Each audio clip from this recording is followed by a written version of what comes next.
Assalamualaikum warahmatullahi wabarakatuh. Alhamdulillahirabbil alamin wassalatu wassalamu ala asyrafil anbiya'i wal mursalin Sayyidina Muhammad wa ala alihi wa sahbihi ajma'in. Apa khabar Bapa Ibu sekalian pada hari ini yang mengikuti program bersama dengan Pak Haji? Alhamdulillah ya. Di samping di petang-petangan begini sambil kita mengikuti program secara live ini, dapat kita mempelajari banyak sebenarnya petua-petua orang Melayu khususnya dan masyarakat kita umumnya dalam perubatan di Nusantara yang Pak Haji kutip-kutip ya, kutip-kutip, himpun, melihat, memerhati ya, dan kita jadikan ini sebagai salah satu daripada kaedah yang dibukukan, yang didokumentasikan khususnya dalam bentuk video, didokumentasi dalam bentuk tulisan sebagai perawatan. Khususnya pada hari ini ialah perawatan selepas bersalin. Alhamdulillah, Masya Allah. Baik, bagi ibu-ibu sekalian, bapa-bapa juga yang mengikuti program ini sangat penting sebab kita terkait dengan perawatan ini pada setiap hari bertemu. Ya, dan hampir-hampir setiap hari Pak Haji membuat perawatan ya, ramai ibu-ibu yang mengadu sakit di bahagian pinggangnya ya, sakit di bahagian pinggangnya. Jadi salah satu sakit di bahagian pinggang ni ialah kesan daripada operation cesarean ya. Apabila orang tu nak melahirkan anak, dia buat operation. Bila nak operation, bukan operation tu sakit, bukan, tapi ubat bius yang dimasukkan di kawasan di tulang belakang tersebut ya, dibiuskan. Jadi kesannya itu untuk jangka masa, tapi bukan semua ya, tetapi ada yang selalu yang Pak Haji jumpa hari ini sudah boleh ditebak, boleh diteka. Kalau katanya saya sakit di bahagian pinggang ini, kemudian dia menjalar saraf itu, dia menjalar ke paha dan ke hujung kaki, ke tumit dan sebagainya. Itu semua adalah operation daripada menggunakan ubat bius yang dibius melalui tulang belakang untuk kelahiran anak. Ya, kadang-kadang 1-2 orang anak ya yang begitu. Jadi kesannya ini apabila seseorang itu bius di situ, maka sakitnya itu seperti sakit ya, sakit kadang-kadang itu seperti ditusuk-tusuk dengan jarum, seperti listrik ringan kena pada situ. Jadi oleh sebab itu maka Pak Haji mulakan kuliah ini bagaimana cara nak menghilangkannya, cara nak menghilangkan kalau sakitnya begitu. Dan satu hal lagi berdasarkan kepada pengalaman ya, ubat bius tersebut dia tidak boleh kalau orang tu sebab tu ada flu, ada sesema, ada batuk ya, dia makan ubat batuk, ubat flu sebagainya. Kerana ubat yang ada di tulang belakang itu masih ada, maka ubat kimia, ubat batuk, ubat flu yang diambilkan itu akan bereaksi dengan ubat kimia yang dibius di tulang belakang walaupun sudah 1 tahun 2 tahun. Dia akan banyak menimbulkan masalah jiwa dan perasaan. Masalah hormon lah. Jadi bila kita kata saraf ada hubungan dengan hormon. Jadi kadang-kadang dia tak gembira. Kadang-kadang jadi halusinasi. Kadang-kadang dia nak obses, dia nak mengamuk. Ya, dia jadi tidak gembira. Di rumahnya dia hidup tidak gembira. Dan ini boleh berlaku pada semua orang. Tak kira dia ustaz kah, dia ustazah kah, dia seorang orang penceramah kah, dia boleh berlaku pada semua orang. Sebab bukan dirinya, tetapi kerana kesan ubat bius yang diberikan di tulang belakang ketika melahirkan anak. Itu yang pertama. Yang kedua, begitu juga berlaku kepada perempuan yang keguguran. Perempuan yang keguguran ini biasanya rahim yang kosong itu dia akan mewujudkan satu masalah gas ya, yang mana angin sentiasa dia rasa penuh di dalam perutnya, itu rasa angin, kemudian dia naik ke dada ni, sesak nafas ini sebagainya, tekan dada ni, dia pergi ke belakang ni, urat belakang ni, dia jadi tegang di bahagian kepalanya. Kadang-kadang dia ingat nak mati saja, dia ingat tidak gembira, jadi hidupnya dia tak gembira dan dia jadi hitam putih lah, macam Pak Haji kata, jadi hitam putih, tak ada wangi-wangian lagi. Itu masalah juga gugur. Ada yang sampai meroyan tu hilang dia punya hilang dia punya fikirannya. Jadi beroyan ini boleh berlaku kalau dia jadi begitu. Jadi oleh sebab itu maka Pak Haji nak tunjuk beberapa perkara jangan sampai jadi meroyan. Bila angin tu dia naik sampai ke kepala ini, kita yang pertama sekali antaranya jangan banyak membaca ketika kita lepas bersalin. Jangan banyak membaca.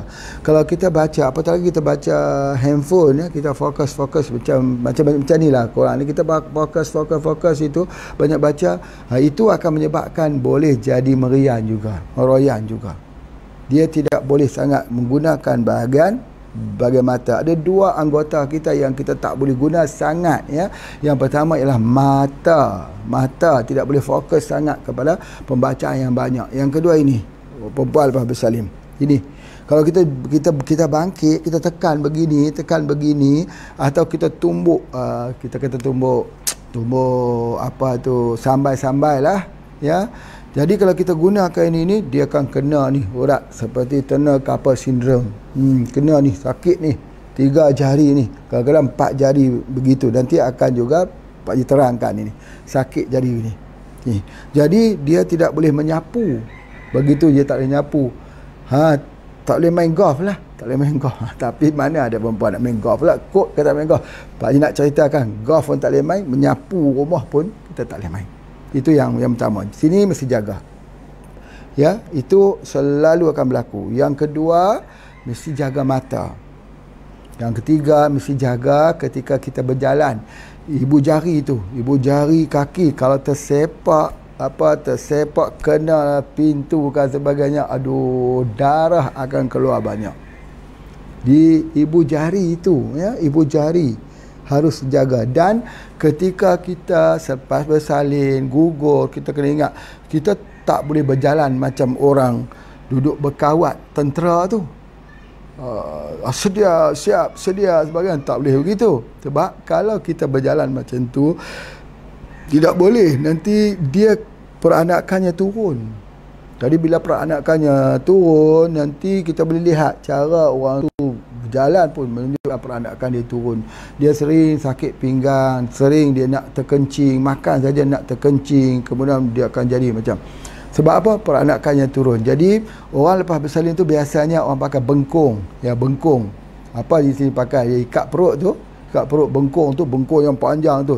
Ada 7 hasta. Pak Haji ada keluar 2 jenis bengkung. Satu bengkung yang 7 kaki tu. Satu lagi bengkung yang kita keluarkan itu dah ada herba. Bengkung tu penting. Kena ikat betul-betul dia punya di bahagian perut ni supaya tak masuk angin. Ya, tidak masuk angin. Kemudian kalau yang panjang tu diputar begitu sampai ikat balik. Kemas ikatannya itu. Dan ikatan itu mesti sampai di bawah ini, di kawasan pinggul dan di kawasan paha ni, supaya kita melangkah tidak boleh panjang. Jadi kalau langkah macam orang kawat langkah-langkah panjang gitu, itu yang duduk menyebabkan turun rahim tersebut. Langkahnya pendek-pendek. Ya, langkahnya pendek-pendek, pelan-pelan. Walaupun kita sihat, supaya jangan turun, ya, jangan peranakan itu turun. Itu diikat dengan begitu baik sekali. Jadi ketika nak ikat tu, kita gunakan MPH, minyak Pak Haji, ataupun kita gunakan minyak bubuk, dilomor habis-habisan di sini, banyak-banyak ni. Kemudian lagi banyak lagi bagus. Lagi banyak lagi bagus supaya panas, sebab kawasan itu perlu panas. Jadi orang yang lepas bersalin ini atau gugur ni, dia kena panas badannya itu. Jadi kita ikat bahagian peranakannya itu, ikat di bahagian bawah ni dan disapu dengan minyak. Minyak sangat penting, ya, di mana setiap waktu kaki kita itu harus kita sapu, lomorkan dengan minyak. Lomor dengan minyak dan pakai stokin, ya, pakai stokin yang longgar. Kalau boleh pakai seluar yang menjerut di bawah tu, seluar yang orang kata yang kecil tu, yang lembut itu, supaya jangan masuk angin. Itu cara dia supaya badan kita itu fit selepas kita bersalin. Okey, baik. Jadi oleh sebab itulah maka di sini Pak Haji nak sebutkan bahawa bengkung ataupun ikatan tu sangat penting. Jadi kita tak boleh angkat benda berat. Tak boleh angkat, sudah tentulah, ya. Kalau kita angkat benda berat, itu lagilah masya-Allah ya, lagi menyebabkan kesakitan, dan besoknya ya Allah kita kena demam, itu demam nifas ya. Nanti Pak Haji terang kalau kena demam nifas tu kena guna herba apa, itu pun kena lihat juga ya. Banyak herba yang boleh gunakan untuk demam nifas. Tapi kalau dulu orang gunakan daun serut, daun serut ataupun dipanggil kesinai yang buat bonsai itu. Indonesia panggil serut, Malaysia panggil kesinai. Kita buat bonsai. Nanti akan Pak Haji terangkan nanti sebentar lagi. Masya-Allah. Baik. Yang pertama sekali, apabila orang itu lepas bersalin, Pak Haji sebut begini, nanti dicatat elok-elok ya. Pak Haji sebut apa saja yang Pak Haji ingat saja, sebab Pak Haji tak buat nota-nota yang secara spesifik, tapi apa yang Pak Haji ingat saja ya. Sebab ini selalu ya kita belajar dengan orang kampung, dengan bidan-bidan dan sebagainya. Okey, antaranya dalam masa hari pertama, hari satu, hari kedua, hari yang ketiga itu, hari itu kita tak boleh berurut lagi masa tu ya. Kalau kita nak pijat, kita tak boleh pijat lagi ya, pada hari satu, hari kedua, hari ketiga. Yang kedua, pijat ini kena ingat betul-betul ya. Pijat itu mestilah, orang kata pijat memujuk perut, memujuk rahim atau memujuk perut. Jadi dia mesti dibelai dari kiri ke kanan, kanan ke kiri, ke arah pusar, ditarik ke atas sampai dia panas, kemudian di atas sebelah bawah, atas itu turun ke pusar, di bawah di atas ari-arinya ditarik ke pusar. Jadi kesemuanya itu kepada mengarah ke arah pusar, tapi tak boleh kuat. Banyak sekali kesalahan pijatan yang dilakukan. Minta maaf lah Pak Haji nak sebut begini. Kalau ibu-ibu pergi ke tempat orang buat pijatan urutan, kemudian balik tu sakit, tu salah. Itu namanya bentan. Bentan itu sakit kerana peranakan itu radang. Ya, ketika dia keluar itu dia jadi peradangan. Jadi kalau kita pijak itu, kadang-kadang balik pada pijak tu demam 14 hari, itu salah. Itu orang tak belajar ya. Kalau urutan lepas bersalin ini, kita tak boleh sentuh kuat-kuat di bahagian rahimnya, sebab rahim tu luka.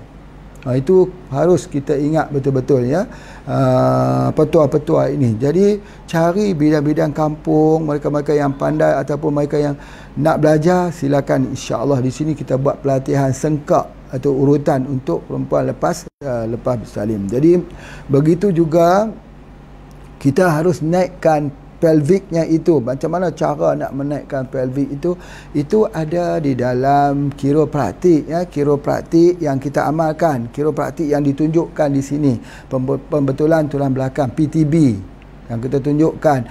Dia tidak boleh buat kepada keseluruhan, tak boleh kasar, dia mesti lembut. Itu yang Pak Haji nak sebutkan, antara hari yang pertama dengan hari yang ketiga itu. Dan dia harus memilih makanan-makanan. Biasanya ya kita kena berpantang sedikit, terutamanya iaitu yang terbaik ialah kita ambil sayur sawi ya. Sawi itu boleh, dan terbaik sekali minyak sawi. Minyak sawi ada jual, itu sangat-sangat baik ya. Jadi kalau orang dahulu, kalau kita gunakan perempuan selepas bersalin ini, dia tak boleh makan banyak-banyak sangat. Dia kena makan nasi dengan ikan kering. Ikan kering pula mesti ambil ikan daripada ikan haruan. Ikan haruan, kita makan nasi dengan ikan haruan, sebab ikan haruan tu ada albumin, mempercepatkan kesembuhan dan sebagainya. Dan ikan tak boleh ambil ikan yang berdaging hitam yang ada duri ya.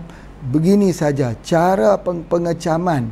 Apakah makanan yang boleh dimakan atau yang tak boleh dimakan? Pengecamannya seperti orang yang ada asam urat. Kalau orang asam urat tak boleh ambil sardin, jadi orang lepas bersalin pun tak boleh ambil sardin juga. Kalau orang asam urat tak boleh ambil kacang, orang lepas bersalin pun tak boleh ambil kacang juga ya. Jadi makanan-makanan yang alergi kita tak boleh ambil. Sebab apa ya? Sebab kalau orang perempuan lepas bersalin atau gugur itu, dia mempunyai imuniti yang rendah. Jadi kalau dia pula diberikan dengan makanan-makanan alergik, makin lemahlah sistem tubuh badannya itu. Dan selalunya kita lihat ialah dia akan mengalami masalah kurang darah, anemia Anemia ini dia kena ambil madu lebah tualang, madu osteo. Ya, kalau dulu Pak Haji tulis itu madu osteo, madu lebah tualang. Pilih madu lebah yang hitam, yang warna dia hitam gelap. Itu yang paling penting, ya. Sama juga kalau orang ada masalah sakit ataupun demam nifas. Ni Pak Haji masuk sini dia punya cerita, tapi tulis cepat-cepat. Demam nifas itu sama juga, dia boleh ubat dia. Orang demam nifas, demam sebab nifas itu jangan bagi jadi meroyan. Ambil daging ataupun isi, daging bahasa Indonesia, isi bahasa Malaysia, daripada asam Jawa. Asam Jawa tu, asam Jawa ni mesti asam yang dah lama. Kalau Malaysia panggil asam usang. Lagi lama, lagi hitam asam tersebut, lagi bagus untuk buat rawatan untuk wanita demam nifas. Jadi itulah juga yang kita gunakan. Jadi kalau kita guna madu lebah pun, ambil madu lebah yang hitam, yang warna dia hitam. Itu boleh gunakan. Madu sidir bagus hitam, madu osteo hitam, madu-madu yang kita lihat, letakkan madu di depan kita itu, kita tengok yang mana yang warnanya gelap. Amin tu. Kalau tidak ada yang warna gelap, ada warna yang tak gelap, boleh digunakan. Cuma yang terbaiknya gelap. Itu adalah antaranya. Itu hanya filosofi orang bila kita nak gunakan untuk perawatan ni. Warna tu ada filosofinya. Warna terang. Misalnya apa dia? Perempuan selepas bersalin atau gugur ni, dia kena ambil seorang yang warna putih. Yang warna putih. Misalnya apa dia? Misalnya kita panggil lobak putih. Lobak putih. Lobak putih diberi makan kepada perempuan selepas bersalin atau gugur. Pasal apa? Nak tambah susu, air susu ibu. Itu kita gunakan. Tetapi bila sampai nak guna lada, boleh guna lada putih? Boleh guna lada putih. Tapi baiknya guna lada hitam. Lada hitam tu lada muda. Lada yang muda, yang hijau, yang diambil muda, dipanen muda, kemudian dijemur. Ya, jadi akhirnya dia jadi hitam lah.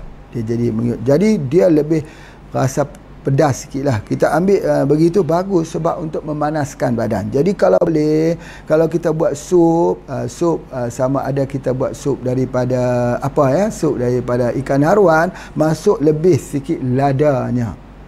Ladanya kita masuk lebih sikit dan sebagainya. Kemudian kita kena ingat juga, ya, seperti mana yang Pak Haji sebutkan sini, bahawa kita tak digalakkan makan daging, ya, kurangkan sikit daging. Boleh makan, boleh, tapi kalau makan daging nanti kalau orang operation misalnya, dia punya luka tu dia susah dia nak kering. Ini kena lihat betul-betul, ya. Dan dia tak boleh ambil makanan-makanan yang ada creamer, ya, yang ambil creamer kecuali kopi radik. Kopi radik tu sebab dia sudah ada herba. Tapi kalau dia ambil kopi 3 in 1 tak boleh, ya. Hatta dia tak boleh ambil Milo pun, ya. Milo pun begitu. Tapi boleh ambil kopi kosong, kopi hitam tu, yang kosong, yang tidak ada apa-apa tu. Kopi murni lah. Kopi Gayo di Aceh, dekat Gayo sana. Itulah kopi hitam, kopi murni, kopi tumbuk. Itu boleh kita ambil. Tapi kalau dia campur creamer 3 in 1 kita beli sebagainya, elakkan, jangan ambil. Sebab nanti tempat jahitan itu dia lambat kering. Itu yang penting. Kemudian kita kena kurangkan gula juga. Betul, sebab gula itu 30 minit selepas ambil gula, dia akan menurunkan sistem immunity kita, sel T, sel B. Padahal orang tu sakit, lepas bersalin tu sakit, jangan dia jadi infection dan sebagainya. Jadi kalau kita ambil gula, dia akan lemah. Macam mana kalau kita ambil kopi radik ada gula? Bisa, boleh. Kenapa? Sebab dia ada herba dia. Jadi jangan samakan kopi radik dengan kopi-kopi yang lain. Ini nanti ada orang kata, jujur ke Pak Haji dengan ilmu ni? Jujur. ilmu ini kita tidak boleh base kepada jualan nak dapat duit. Ilmu mesti jujur. Kita tak boleh munafik dengan ilmu. Ilmu ni kalaupun tak bagus, kita sebut kata tak bagus. Kalau kita tak boleh bagi kepada diri kita, keluarga kita, isteri kita. Jadi kalau isteri kita tak boleh, tak kita berikan kopi radik, kita tak boleh bagi orang lain kopi radik. Kita tidak boleh jual kopi lain yang kita minum. Tidak boleh begitu. Hidup harus benar. Harus benar. Jadi, Pak Haji nak sebutkan di sini bahawa kopi radik tidak mempunyai permasalahan. Walaupun di sini Pak Haji sebut kopi 3 in 1. Ada krema. Sebab apa? Sebab dia ada herba. Dia ada herba situ. Dan Pak Haji sebut krema, gula tak boleh diambil. Pasal apa? Dia akan melambatkan lagi hilangnya kesembuhan ketika orang itu ada jahitan. Jahitan tu kadang-kadang dia tak mau. Dia tidak mau tercantum. Jadi nanah lagi. Masya Allah. Apatah lagi kalau orang tu ada masalah-masalah yang lain. Jadi infection lagi. Jadi Pakcik nak sebutkan dekat sini bahawa jaga lada hitam. Itu bagus. Jaga supaya dia jadi panas. Kalau dia jadi juga jahitan tu tak mau bercantum, jadi nanah sebagainya, dengar pesanan Pak Haji ni. Jangan tinggal Cosinium Plus. Cosinium Plus. Kenapa pula Cosinium Plus pula Pak Haji ni? Cosinium Plus tu kan untuk sinusitis. Ya. Di dalam Cosinium Plus itu ada satu akar namanya akar mengkunyit, akar kunin. Akar kunin atau akar mengkunyit ini tali panjang. Dulu kalau di kampung Pak Haji, di kampung-kampung ibu Pak Haji di balik guar tu, di mata air tu, situ ada pokok-pokok, ya, pokok dia panggil akar kunyit, akar mengkunyit. Jadi kita tarik dia macam tali panjang sebagainya itu. Nah, itu yang direbus. Jadi nak cari mana sekarang ini? Dia ada di dalam Cosinium Plus. Jadi ini Pak Haji nak sebut, kalau ada orang buat operation nanah, tak mau bercantum, dan kalau orang itu ada maksud kata luka yang tidak mau kering, gunakan Cosinium Plus. Itu extra knowledge. Tetapi kalau dia itu membeli dalam satu set bersalin yang dikeluarkan oleh HPA itu, sudah kita berikan itu ubat periuknya. Ya, ubat periuk. Jadi ubat periuk dah sedia ada dalam bentuk bunjut itu yang kita ikat itu. Jadi kita rebuskan, kita minum ubat itu. Itu adalah di antaranya. Dan ubat-ubat, ya, ubat-ubat lepas bersalin ini, lihat ya, biasanya orang ambil, misal kata adalah makjun atau pil lah, bahasa kita bahasa pil ni. Pil biasanya orang ambil selepas 3 hari bersalin, baru dia ambil obat tersebut. Tetapi di dalam pengubatan kita, ya, di dalam set bersalin itu ada ubat periuk. Ubat periuk tu ada 4 yang Pak Haji masukkan di situ. Kita rebus sekali dengan kain-kainnya yang ikat itu, rebus, dan airnya itu kita minum. Hari yang ketiga kita minum. Ya, hari ketiga kita minum, kita rebus, kita minum, insya-Allah badan akan jadi pulih dan banyak angin keluar. Ya, banyak angin keluar dan mata kita jadi terang. Baik. Kemudian ada makjun di situ, ada pil A, A dan B. Itu kita ambil lah. Seterusnya dan seterus sampai habislah. Sampai habis tu biasanya 40 hari habis, insya-Allah. Kalau sudah tidak ada, macam mana? Kalau kita tidak ada set bersalin itu, ingat, kalau tidak ada minyak yang kita nak guna tadi, minyak bubut ataupun kita gunakan MPH. Yang kedua, kita tidak ada pil, kita boleh gunakan kapsul radik dan kapsul Paramaria. Paramaria 1, kapsul radik 1, ataupun Paramaria 1, kapsul 7 angin 1. 2 itu yang kita ambil. Itu sangat-sangat penting, ya, sangat-sangat penting supaya badan kita jadi segar. Tapi salah satu lagi iaitu kita kena ambil teh herba pegaga. Pegaga, teh herba itu adalah salah satunya, ialah disebut sebagai minuman selepas bersalin. Ini dikenali di dunia, dipanggil miracle herb. Ya, miracle herb, di mana orang lepas bersalin itu satu sekalinya ialah kita nak bersihkan darah. Yang kedua, nak bersihkan luka. Luka di dalam dan luka di luar. Luka di dalam itu penting, bekas keluar anak itu penting itu. Macam mana kita nak hilangkan luka? Itulah pegaga.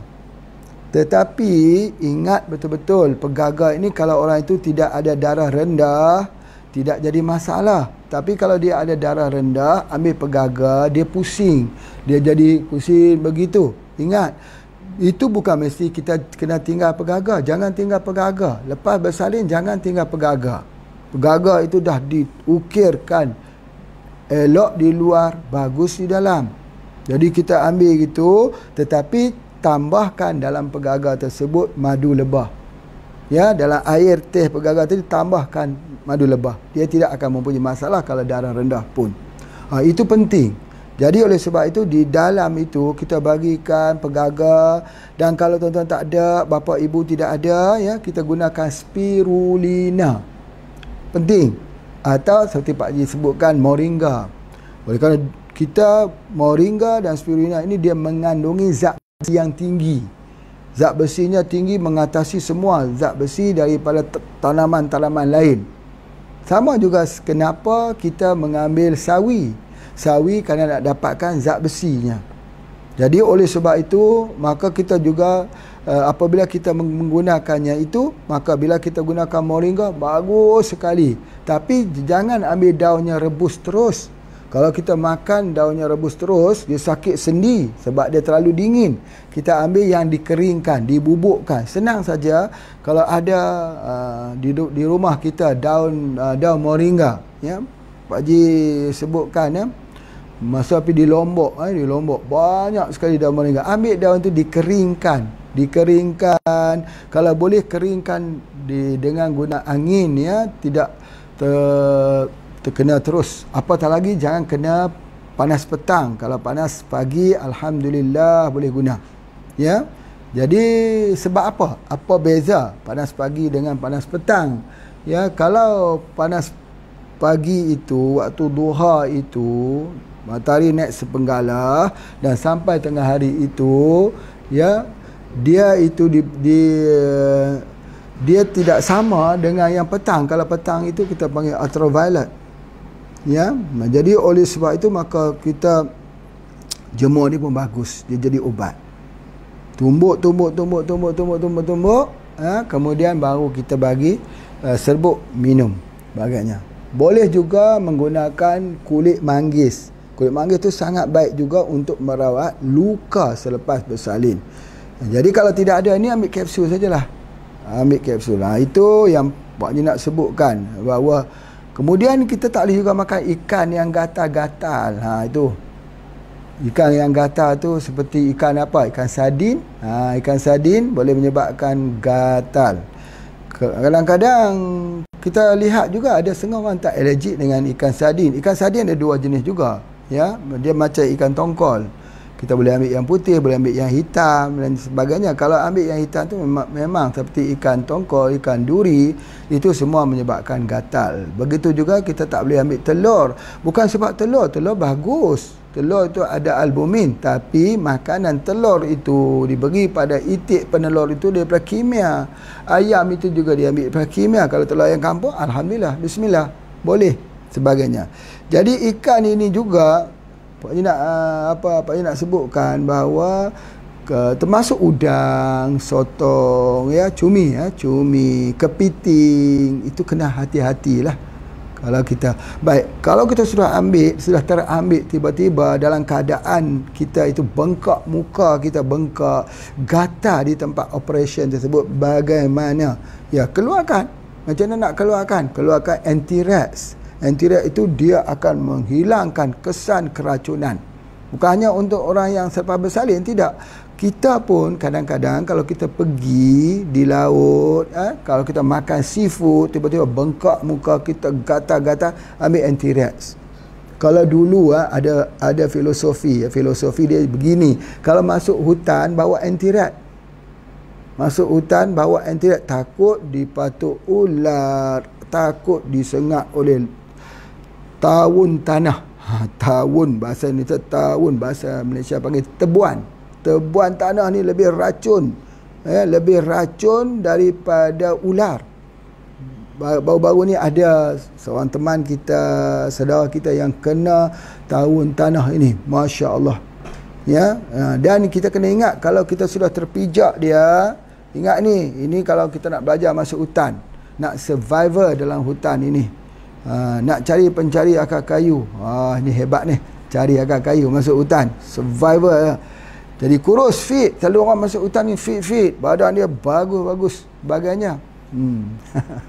Tapi kalau jumpa harimau, habislah kita. Kalau jumpa harimau, bukan kucing. Kucing dia boleh manja-manja. Harimau dia tak tahu nak manja-manja. Dia tengok kita, kita tengok dia.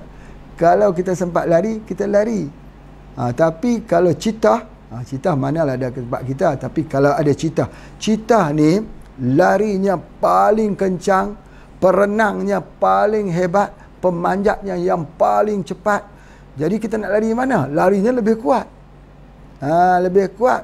Kalau kita terjun di dalam sungai, dia perenang yang terbaik. Kalau kita naik pokok, dia pemanjat pokok yang terbaik. Pak Haji dengar pesanan ibu Pak Haji. Macam mana dia kata? Dia kata, kamu mestilah mempunyai kekuatan boleh mengambil makanan di mulut citah. Boleh mengambil makanan di mulut citah. Jadi kalau citah sama-sama mengejar dengan Pak Haji untuk mengambil makanan di depan tu, Pak Haji dapat dulu. Citah tak boleh ambil. Pasal apa? Kena ada kekuatan macam tu. Jadi insya-Allah nanti kita sambung lagi. Baik, silakan.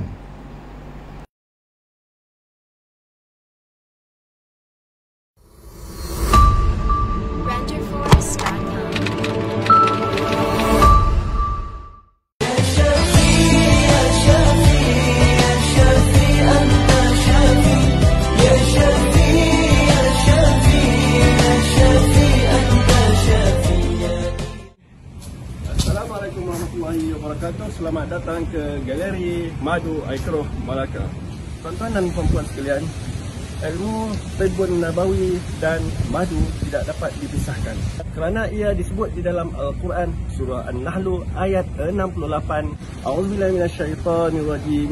Wa auha rabbuka ilan nahli an ittakhizi minal jibali buyuta wa minasy syajari wa mimma ya'rishun. Shadaqallahul azim. Maksudnya, dan Tuhanmu telah mewahyukan kepada lebah, buatlah rumahmu di bukit-bukit, di pohon-pohon kayu dan juga di tempat-tempat yang dihuni oleh manusia.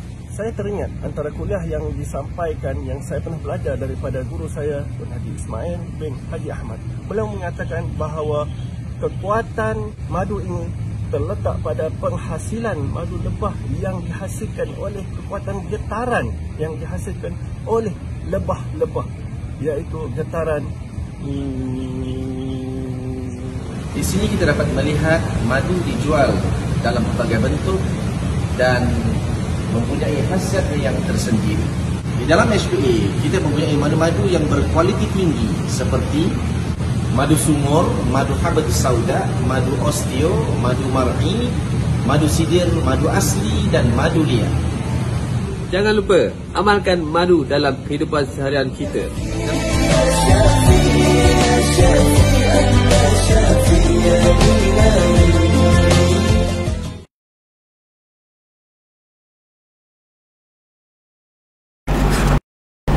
Alhamdulillah, Pak Haji teruskan lagi bahagian yang kedua ini untuk kita detail-detailkan sikit lagi ya. Baik, begitu juga dengan mandi. Ingat ni, orang lepas bersalin atau gugur jangan mandi banyak sangat. Tak boleh. Kalau mandi banyak ni masalah, badannya esok dia kena meroyan. Kalau nak mandi pun mandi sehari sekali cukup lah. Dan jangan mandi pada waktu malam. Dan ingat, waktu mandi jangan basuh kepala ya, jangan basuh kepala. Kalau kita siram di bahagian kepala ini nanti kena meroyan. Betul ke Pak Haji cakap ni? Betul. Ni pengalaman Pak Haji merawat orang. Ya, biasanya anak-anak muda lepas bersalin dia tak faham, dia mandi, dia rasa panas, dia pun pergi mandi. Mandi dia kena di bahagian kepala ini. Kita tahu ya, bahagian kepala ini dia bila dia sejuk dengan air, dia akan menyebabkan kurang oksigen pergi kat situ. Bila kurang oksigen, nanti dia akan jadi permasalahan dalam fikirannya. Kita kadang-kadang kita tengok kenapa perempuan tu selepas bersalin dia berubah, dia punya perilakunya berubah dia. Ya, itu dah mulalah. Kalau dah berubah perilaku ni, pergi ke bomoh sana, pergi ke bomoh sini, dukun sana, dukun sini. Dia kata ini orang buat ni. Bukan orang buat. Mandi tu basuh kepala. Ya, tak boleh. Dia kena guna air hangat. Ya, kalau kita guna air sejuk saja, dia akan bagi efek. Ingat, kalau waktu malam pun. Jadi kurangkan mandi. Ilmu kurang mandi ni. Jadi itu di antaranya. Masya Allah. Dan kita kena banyak ambil benda yang panas seperti lada dan lomor. Lomor apa? Minyak bubut. MPR tu lomor di seluruh badan kita. Satu lagi, kalau kita tidur waktu siang. Tidur waktu siang ni kita kena tidur juga. Kena tidur, tapi jangan tidur lama. Jangan sekejap tidur, sekejap tidur, sekejap tidur. Tak boleh. Tapi kena tidur. Kena tidur. Supaya kita tidur itu mengelakkan daripada meroyan juga. Tapi kalau tidur lama, meroyan juga.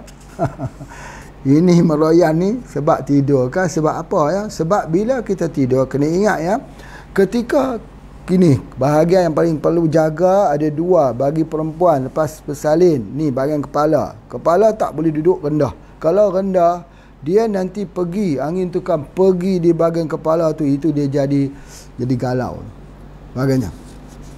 Jadi sebab tu orang pakai pilis. Pakai pilis di atas ni. Pilis ini supaya panas. Panaskan. Dia kata kita pakai pilis ini supaya angin jangan pergi ke mata. Mana pula angin pergi ke mata? Supaya jangan panas. Jangan panas. Kalau kita pakai panas, kalau kita panas di sini, nanti mata kita itu dia jadi rabun, dia jadi blur. Bukan hanya itu saja, panas itu tak keluar, menyebabkan dia jadi itulah tekanan dan sebagainya. Jadi kita letakkan pilih yang panas ini. Senang saja sebut pilih itu boleh buat sini juga. Sebut kunyit boleh kita gunakan. Kalau kita tak mau guna kunyit, gunakan sajalah tu bedak daripada tanah liat putih tu boleh gunakan juga.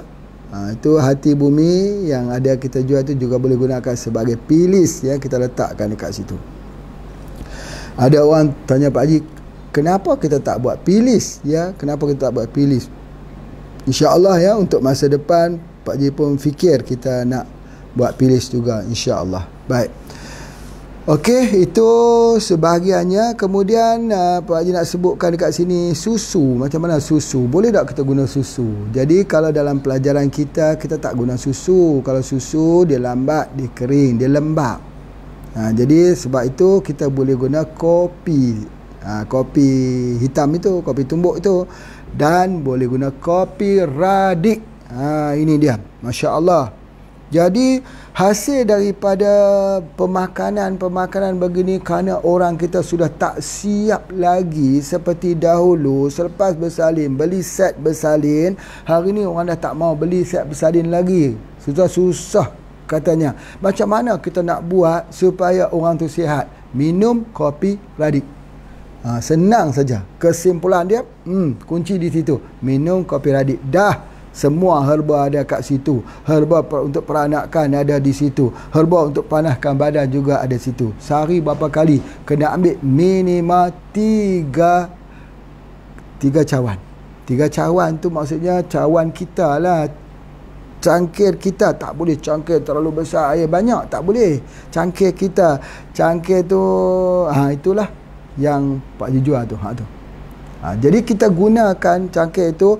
Itulah satu-satunya minuman untuk khusus kita bagi kepada wanita selepas bersalin.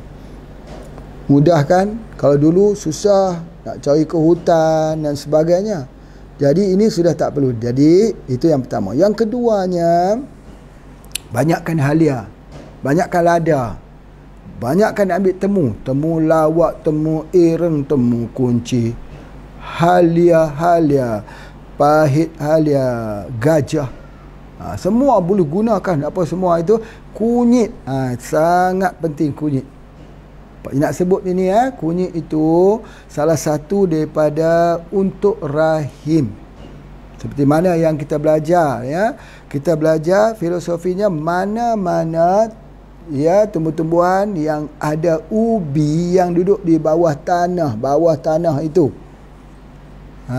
Itu baik untuk rahim. Sama, semua temu tu semua baik. Yang kedua, kunyit sangat baik. Halia, jahe sangat baik. Jadi sebab itu dia perlukan pemanasan badan.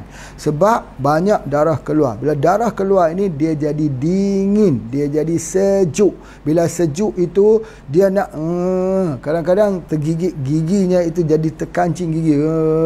Jangan makan yang menjalar seperti labu tak boleh. Itu kalau dalam pengobatan kita, sesuatu buah yang kita ambil daripada buah yang menjalar tak boleh makan. Terutama buah labu, kemudian buah ketolak, buah timun pun kita tak bagi. Buah timun, padahal buah timun tu bagus, tapi kita tak bagi. Sebab apa? Sebab dia menjalar. Nanti dia menggigil. Jadi oleh sebab itu kita ada ubat periuk juga. Kalau kita ada sini di Gang Pak Haji ni ada ubat periuk. Ubat periuk tu guna 4 jar air, rebus sampai tinggal 1 jar.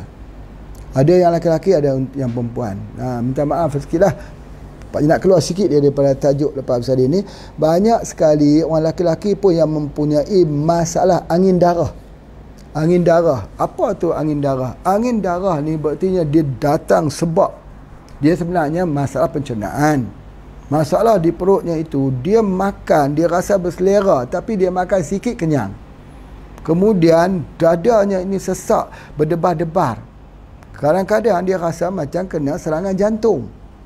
Kemudian dia sakit di bahagian tengkok ini. Sama seperti orang perempuan kena meroyan, sakit tegang bahagian ini, dia ni gangguan fikiran. Dia rasa macam nak mati. Itu namanya angin darah. Angin darah. Jadi kalau dia pergi buat stress test, dia buat stress test di hospital, nanti orang klasifikasi dia dalam serangan jantung. Sebenarnya bukan ada masalah jantung di situ. Ambil saja ubat periuk, rebus, insya-Allah. 3 periuk, 1 rebus, minum, lebih kurang 15 hari, ambil 1 hari, 15 hari lagi, insya-Allah hilang perasaan tu. Hilang perasaan yang hilang semangat dan sebagainya. Jadi kalau kita tengok, kadang-kadang kita selalu kata meroyan ni pada wanita lepas bersalin saja. Meroyan ni pada orang gugur saja. Tidak. Meroyan ni boleh jadi juga kepada lelaki. Jadi, adakah lelaki itu meroyan? Ada. Ada tak lelaki bersalin? Tak ada. Tapi meroyan ada tak? Ada. Meroyan itu dalam istilah dipanggil angin darah. Istilah saja angin darah. Jangan diperbincang dengan doktor-doktor pula. Doktor-doktor pun janganlah banyak bertanya dekat kita pula. Dia kata, "Hai Pak Haji, mana ada angin dalam darah?" Memanglah begitu. Doktor akan kata angin tak ada di dalam darah. Kita pun kata tak ada angin dalam darah. Itu adalah istilah. Dia kata kalau istilah itu, kenapa istilah tak benar? Banyak dalam dunia ni istilah yang tak benar. Apa dia? Kita ada kuih badak. Ada namanya cucur badak. Kalau tempat bagi ni, mana ada badak dalam? Tak ada badak. Jadi istilah tak benar. Istilah dia sebab kuih itu dia besar, gemuk macam badak. Orang panggil kuih badak. Tapi mana ada badak dalam kuih tersebut? Begitu juga angin darah. Angin darah ni bukan soalnya angin. Doktor-doktor kena faham bahawa istilah orang kampung ni dia bukan tahu tentang gas. Tapi kalau Pak Haji kata ada gas, betul benar. Ada gas. Gas itu hasil daripada pencernaan, daripada perut, asid hidroklorik, ada enzimnya. Enzim amylase, enzim pektin, enzim yang keluar gitu, dia menjatuhkan betul gas. Tapi orang Tuan, kita tak sebut gas, kita sebut angin. Angin adalah sebahagian daripada gas. Betul kah angin sebahagian? Betul lah, lebih kurang macam tu lah. Ya, di dalam angin tu ada bermacam gas, banyak. Ya, ada gas oksigen, ada hidrogen, dia ada banyak lagi dia punya gas-gas sebagainya. Jadi istilah itu jangan dipersulitkan. Jangan diperbahaskan. Ini kamu belajar apa ni, dengan mana belajar ni? Belajar dengan Pak Haji. Dia kata angin darah. Tanya dekat Pak Haji tu, ada anginkah dalam darah? Tak payah tanya macam tu. Tetapi orang tua-tua kita tak sebut gas, kita sebut angin. Angin adalah sebahagian daripada gas. Betul kah angin sebahagian? Betul lah, lebih kurang macam tu lah. Ya, di dalam angin tu ada bermacam gas, banyak. Ya, ada gas oksigen, ada hidrogen, dia ada banyak lagi dia punya gas-gas sebagainya. Jadi istilah itu jangan dipersulitkan. Jangan diperbahaskan. Ini kamu belajar apa ni, dengan mana belajar ni? Belajar dengan Pak Haji. Dia kata angin darah. Tanya dekat Pak Haji tu, ada anginkah dalam darah? Tak payah tanya macam tu. Nanti Pak Haji tanya, ada badakkah dalam cucuk badak? Nanti kita tanya balik. Jadi tak betul. Ini istilah, term. Bahasa ini kita pakai tanda kutip. Tanda kutip, betul-betul. Inverted comma. Ada dua tu. Artinya benda ni perlu diperbahaskan. Baik. Jadi angin darah ni pada orang lelaki pun jadi. Dia hilang semangat. Dia nak menangis. Jadi oleh kerana itulah, maka dia perlu dirawat dengan gunakan ubat periuk. Ubat periuk itu ada di sini. Masya Allah, beratnya hampir sekilo untuk 4 jar tu. Harus direbus, minum, dia pulih balik semula dia punya tenaganya.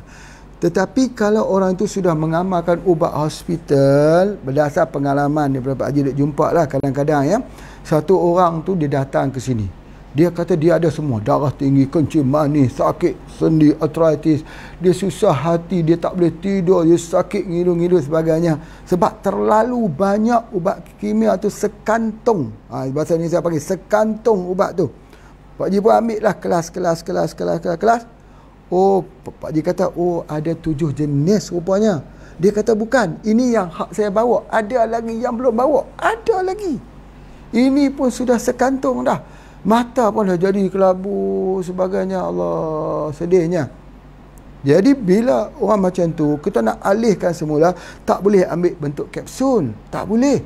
Kena ambil ubat periuk, ubat rebusan. Peracikan yang dipotong-potong, rebus dia, bagi dia minum. Bila dia bagi minum, dia sakit dulu badan-badannya. Sakit dulu sebab dia nak ditokkan kimia-kimia yang ada tu. Jadi akhirnya dia boleh tinggal terus. Dia hanya ambil situ. Bila dia ambil sini, baru dia datang semangat balik. Semangat. Sebab apa? Semangat tu duduk di dalam tumbuh-tumbuhan. Bukan semangat tumbuh-tumbuhan pula. Bukan roh. Roh itu bukan. Ya, semangat tu ialah hormon. Bila kita ambil dah hormon, ada phytoestrogen, dalam tumbuh-tumbuhan tu ada hormon, ya, phytohormon yang ada. Tetapi dalam kimia dia tidak ada semangat, dia tidak ada hormon-hormon, sebab dia symptomatic treatment. Kita tidak. Di dalam tumbuh-tumbuhan ini semua ada yang efek terkesan kepada hormon. Masya Allah. Itu adalah antaranya. Jadi sebab itu, kalau kita nak jadi pengamal, baik kita amal sesuatu yang boleh mendatangkan semangat positif kepada kita. Jadi dia adalah herba. Jadi kalau tak faham juga, datang ke sini sajalah. Pak tunjuk saja, rebus, minum. Dah, sudah, ikut saja. Baik, okey, seterusnya itu.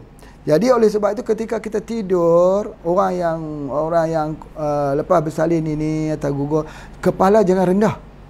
Kepala tak boleh rendah, ya, tak boleh.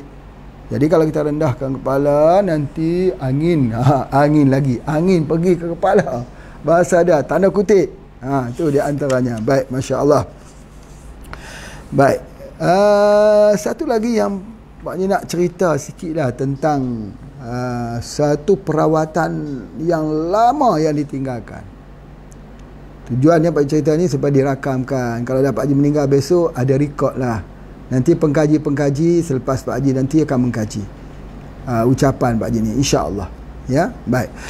Orang yang kena demam nifas. Demam nifas ni penting sekali. Dia jadi sejuk. Dia jadi sejuk, dia jadi rimah, dia jadi tak gembira.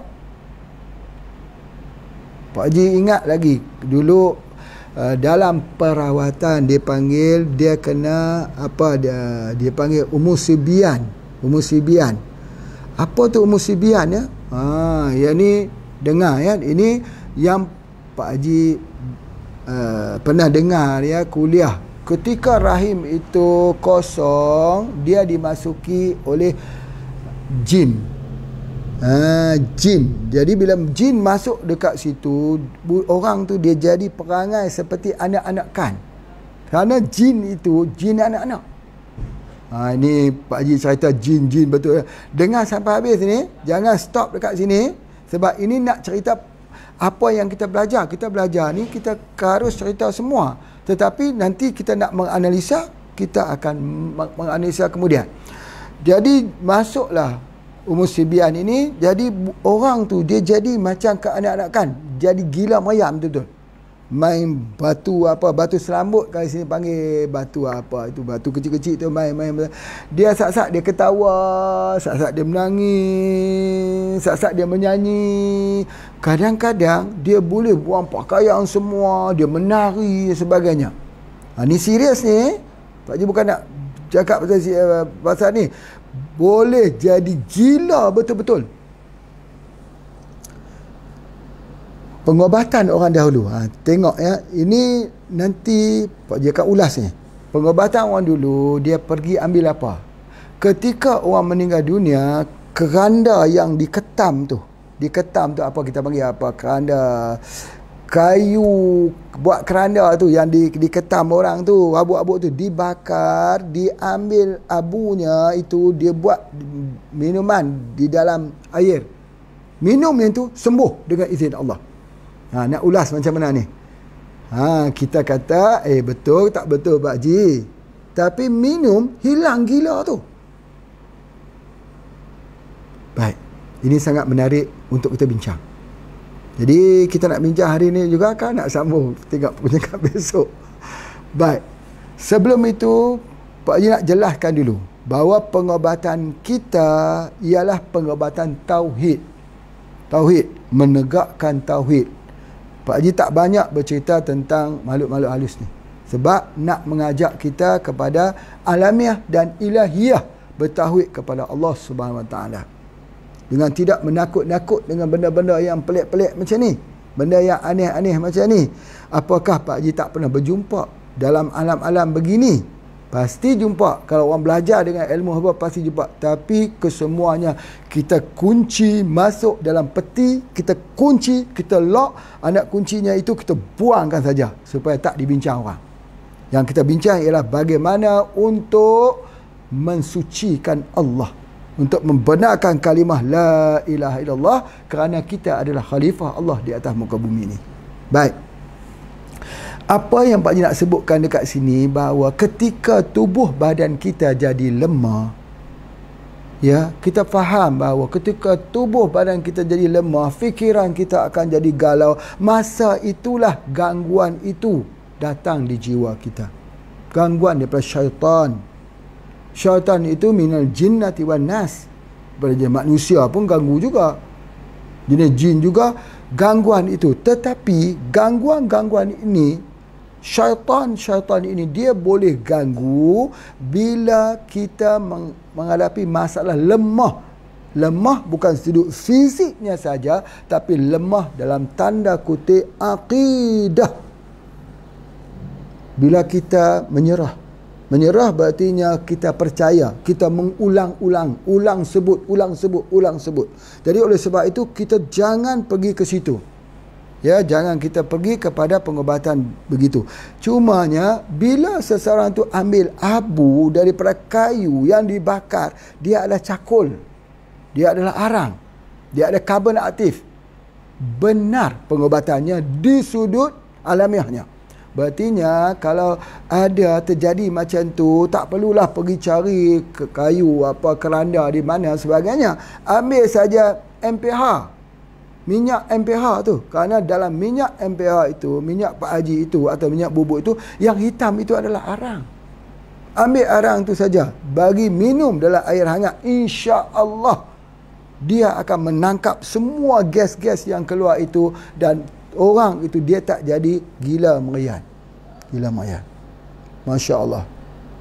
Doanya apa? Doanya ialah suratul Fatihah. Baca suratul Fatihah. Baik. Bila dia sudah sampai kepada meroyan ini, dia sudah pun menjadi meroyan begini, maka dia akan datang banyak halusinasi. Halusinasi ini kebanyakannya dalam kajian Pak Haji kerana ada heavy metal, logam berat. Jadi kita merawatnya itu dengan logam berat. Baik. Bila kita jadi demam nifas ini, dia jadi demam, dia jadi tak gembira, dia jadi obses, dia nak mengamuk, dia campak apa tu. Kadang-kadang anak bayi dia pun dia campak. Bukan setakat tu saja, kadang-kadang dia bunuh anak. Dia bunuh. Dulu pernah berlaku satu kes di Malaysia ini, ketika suami dia pulang, dia manis-manis saja, ajak suaminya makan gulai kari. Suami dia makan, dia kata ini ayam, yang dia masak ayam, padahal itu adalah daging anaknya yang dipotong. Dia kata ayam ni ada lebih lagi, ada dalam peti ais, ada dalam kulkas. Suami dia pergi tengok, rupanya dia bunuh anak dia. Pasal apa? Ini yang orang kata baby blues. Baby blues ini sakit meriah ni, wujud dah, wujud. Sebab itu di dalam undang-undang di Malaysia, Indonesia tak tahulah Pak Haji, Malaysia ada tempat duk rujuk juga.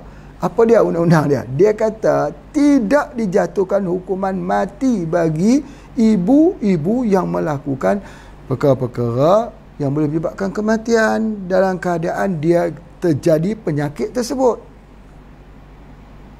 Betul ni. Jadi oleh sebab itu, maka kena ingat bahawa kita kena membaca doa. Doa. Ini bukan main-main. Ini bukan gurau-gurau. Ini benar-benar berlaku. Gila, betul-betul gila. Bukan galau. Bukan. Jika galau tu, ya tak apa. Galau tu sasau. Masa kita panggil sasau, Indonesia panggil galau. Bukan. Baik, jadi sebab apa? Sebab apa terjadi demikian? Kerana selepas daripada bersalin, dia tak jaga. Dia tak minum kopi radik. Lepas pada bersalin, dia tak minum madu lebah. Lepas daripada bersalin, dia tak ambil lada hitam. Dia tak ambil satu benda yang panas. Dia makan buah yang dingin. Dia kena penyakit itu. Dia mandi, basuh kepalanya. Dia kata aku tak hirau sebagainya. Jangan nak. Jangan. Sayang hidup. Rugi hidup kita ini. Dengarlah betul-betul. Sebab Pak Haji ni ramai anak. Paling ramai dengan penonton-penonton ni Pak Haji rasa belum ada lagi yang boleh sampai 18 orang. Anak ramai 18 orang. Jadi tengok isteri hamil, sakit, macam mana, bersalin. Daripada pengalaman itulah Pak Haji bercakap di sini. Itu dia antaranya. Salah satu ubat yang paling baik sekali, ini kita nak sampai kepada Pak Naim kita ni.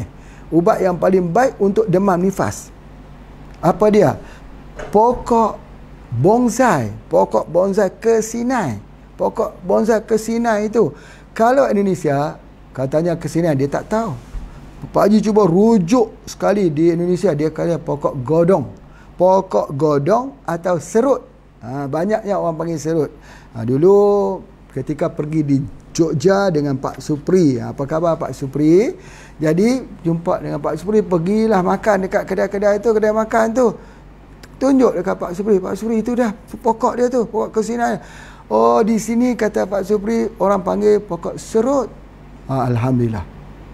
Jadi itulah yang Pak Ita kata pokok serut. Pokok serut ni dengar betul-betul ni. Sebab dah ramai orang sudah tak tahu tentang kelebihan pokok serut ini. Yang pertama sekali, dia bagus untuk liver, untuk hepatitis. Di mana kita ambil daun dia. daun dia. Kita rebus bagi minum, daunnya itu baik untuk hepatitis dan baik untuk bisul. Bisul pun hilang sebab dia cuci darah. Itu kita ambil daripada daun. Tetapi kalau akar dia untuk apa? Ni jarang sekali orang tahu. Akar kita gunakan untuk epilepsi, untuk sawan tarik. Rebus akar dia tu untuk epilepsi, untuk ayan bahasa Indonesia panggil. Banyak ni serut. Tapi kalau di Malaysia ni banyaknya pokok kesinan orang buat bonsai. Bonsai ni, kesinan ni tumbuh di utara saja, di tempat Pak Haji saja, di utara, di Perlis. Mungkin di Kelantan ada juga, ya. Tetapi di sebelah Penang, belah Perak susah nak jumpa. Jadi ada, kalau nak kena pergi tempat Pak Haji lah, epilepsi. Yang kedua ni, dia adalah untuk pembengkakan yang kita katakan inflamasi. Apa juga kalau ada kita punya akar, ya, maksudnya kalau ada bengkak di tubuh badan ni, kita rebus, kita bagi minum. Itu dia antaranya. Dan dia adalah antiseptik, ya, antiseptik untuk kita guna untuk luka, ya, dan sebagainya. Kalau itu akar dia. Ini yang lebih menarik ialah yang pertama, kulitnya. Kita ambil kulitnya. Kulitnya itu, ya, dia adalah untuk menghilangkan racun dalam badan. Dan orang tua-tua dulu guna kulit ni untuk ni demam nifas. Demam nifas. Kita pergi ziarah orang, pergi tengok dekat dia, sebab apa ni? Dia kata aku demam. Demam. Sebab apa? Demam. Demam lepas bersalin. Nifas. Oh, subhanallah. Pergi cari produk Pak Haji namanya CCG. Kerana CCG itu sudah ada pokok serut dan pokok ataupun pokok kesinan. Itu untuk demam. CCG itu dia baik juga untuk cacing, kerana dia adalah ubat untuk cacing. Dia adalah ubat untuk virus. Dia adalah ubat untuk bakteria. Kalau bisul tu apa dia? Bakteria.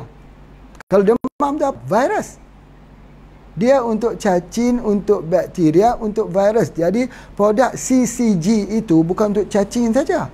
Dia untuk orang demam, untuk virus kita gunakan, terutamanya demam nifas. Itu di antaranya. Kemudian dia juga digunakan untuk diarrhea, mencret. Itu boleh kita gunakan. Dan kalau kulitnya kita rebus, boleh basuh untuk luka, untuk hilangkan luka, ya, sebagainya. Di Indonesia ada juga di tengah-tengah tempat panggil mirten. Atau mirten ke, begitulah. Kemudian kalau di luar negara dia panggil sandpaper. Sandpaper ini penting sekali, sandpaper tree, iaitu pokok untuk apa dia panggil kertas pasir. Kertas pasir itu untuk nak bagi licin. Itu dijadikan. Dan kalau kita boleh ambil, dia juga rebus, dia untuk sakit gigi biasa digunakan. Dan yang paling penting, dia juga baik untuk kusta. Untuk kusta. Sangat-sangat baik, ya, digunakan. Masya Allah. Itu adalah salah satu daripada tanaman yang digunakan pada zaman dahulu untuk rawatan selepas bersalin. Bagaimana dengan orang gugur? Orang gugur lebih susah kita rawat daripada orang bersalin biasa. Gugur itu abnormal, berlaku bukan secara normal, dia gugur keluar. Jadi jangan tengok sepele, ya, sebab gugur ini lebih lagi perlu dijaga. Itu ada di antaranya. Kemudian Pak Haji nak sebutkan juga bahawa kita kena memastikan bahawa orang yang di dalam, kita kata pantang dia, pantang 40 hari kah, pantang 60 hari kah, pantangnya itu 100 hari kah. Soalnya pantang itu kena ingat betul-betul bahawa jangan ambil air ais, jangan berjalan cepat-cepat, jangan kita bergerak aktif walaupun kita rasa kita sihat. Dengar pesanan Pak Haji ni, dengar. Walaupun kita rasa sihat, makanlah herba itu. Kopinya ambil, MPH-nya kita ambil, 7 anginnya kita ambil. Biasanya kita ambil 7 angin itu 7 angin 7, para Maria 7 untuk nak hangatkan badan. Nah, yang terakhir sekali ialah kita bertangas. Bertangas ni bila kita gunakan? Kita gunakan hari yang ketiga, yang keempat kita boleh dah bertangas. Bertangas ni ada 2. Satu menggunakan besi, satu lagi menggunakan batu. Kalau kita gunakan batu, bertangas ini artinya begini, bukan bertangas, bertungku. Bertungku ada 2. Satu guna besi, satu gunakan batu. Jadi besi yang dipanaskan atau batu yang dipanaskan kemudian dibungkus di dalam kain yang kita letakkan daun mengkudu hutan, atau kita letakkan daun capa, daun sembung, atau kita letakkan daun pisang, kelat, apa juga dekat situ, atau daun kunyit juga kita letakkan, kita balut, lalu ditengkukan perlahan-lahan, dipanaskan perlahan-lahan ya, di bahagian rahim tersebut supaya dia panas dan dia cepat kecut. Lagi cepat dia mengecut, maka lagi cepat dia berhenti pendarahan tersebut. Makin cepat kita sihat. Dan jangan lupa ya, ketika kita bertungku tersebut, kawasan bawah perut betis, itu penting. Bawah perut betis itu penting sangat ya. Dan bawah tapak kaki. Bawah tapak kaki kena tungku juga. Kalau ada batu, letakkan kaki. Dia mesti panas. Kaki perempuan lepas bersalin atau gugur mesti panas. Tak boleh jadi dingin. Itu di antara, itu yang pertama. Yang kedua, kita panggil dia kita bertangas. Bertangas juga kita ada herba-herbanya. Boleh gunakan daun selasih, boleh gunakan daun serai wangi, boleh gunakan daun capa, boleh gunakan daun pisang kelat, boleh kita gunakan kesemuanya itu ya. Kita masak dan juga halba, kelabet. Itu dia. Jadi masukkan itu, bagi dia panas betul-betul, kemudian kita wap. Boleh berdiri, letakkan periuk panas itu, kita duduk di situlah, kaki kita kanan dan kiri itu, bagi dia wap bahagian peranakan tu. Wap di bahagian sebelah bawah tu. Jadi kita wapkan dia punya begitu. Jadi kita buat selalu. Paling kurang halia pun boleh lah, atau daun kunyit boleh kita gunakan. Daun capa kalau ada ya, kalau kita tak ada tidak mengapa, tapi kita wap menggunakan daripada sebahagian pada herba tersebut. Itu penting. Jadi insya-Allah di sini Pak Haji sedang menyiapkan satu lahan untuk herba-herba untuk mandian wanita selepas bersalin, satu herba untuk tangas tadi ni, wap tadi ni, 2. Herba untuk mandian dan herba untuk tangas sama saja. Kedua-duanya adalah herba yang sama. Baik. Yang kedua, kita boleh bertangas tadi dengan kita rebus ya, kita rebus herba tadi, kita airnya itu yang kita wapkan. Orang tua-tua dulu lagi menarik. Dia ambil satu bekas ya, satu wadah, dia letak daun-daun yang dah kering, daun-daun pilihan tadi lah juga. Daun-daun yang Pak Haji sebutkan tadi tu yang dia kering, salah satunya dia panggil pokok timba tasik. Pokok timba tasik ni ramai yang dah tak tahu dah pokok timba tasik ni ya. Masukkan daun timba tasik, masuk daun legundi, kita panggil daun lemuni. Daun lemuni, masukkan daun daripada tu pokok tapak leman. Jadi kesemuanya boleh ambil di sini je. Jadi daun-daun kering itu dibakar di atas plate tadi ni, dibakar, jadi asap itu keluar. Jadi dikeluar asap itu, bapa ibu sekalian, dulu ini bukannya nak ambil wap sebab kita bakar, nak ambil asap. Ada tempurung batuk kelapa yang jantan, yang besar gitu, yang ada lubang kat atas tu. Jadi lubang tu dilubangkan betul-betul, lalu dicekup kat situ, diserkup. Jadi menyebabkan asap itu naik lurus betul. Itulah yang dikenakan khususnya pada peranakan wanita tersebut.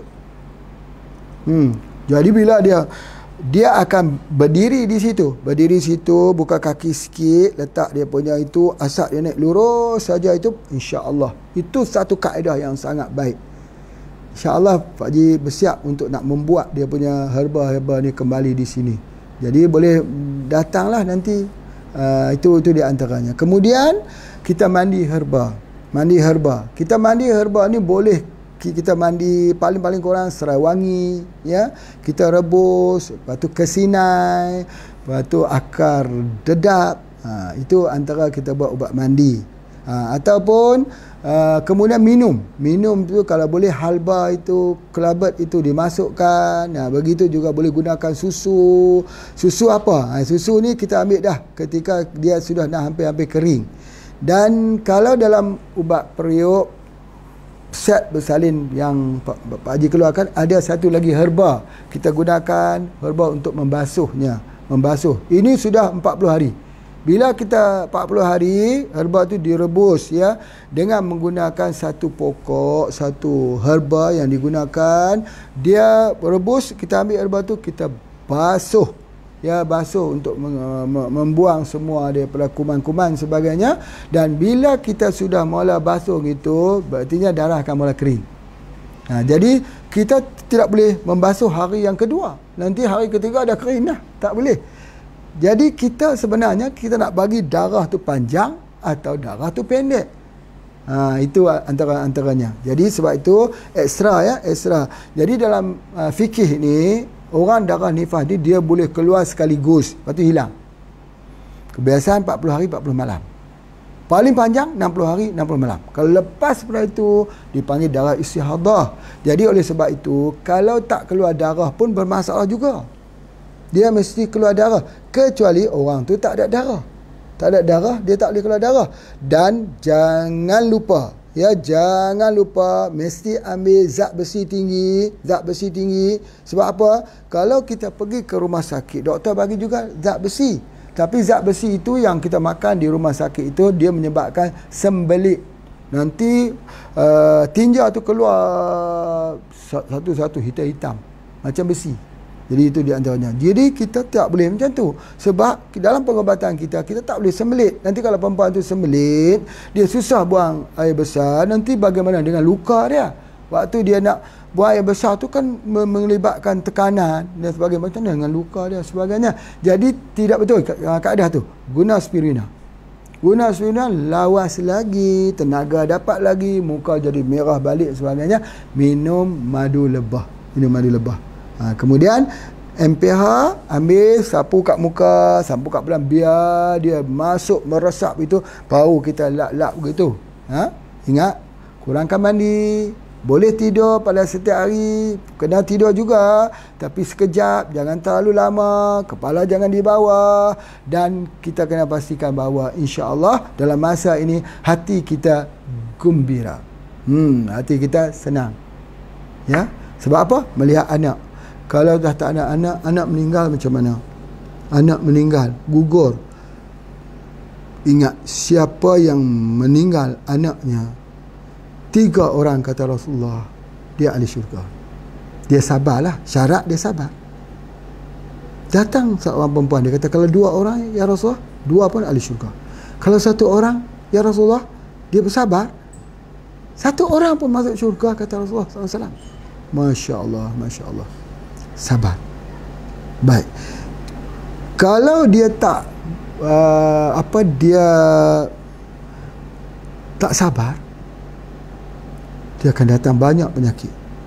Jadi oleh sebab itu paling tinggi, ingat pesanan Pak Haji, selepas bersalin kena kuatkan kesabaran, selepas gugur kena kuatkan kesabaran. Allah saja sebaik-baik tempat sandaran hidup kita. Terima kasih.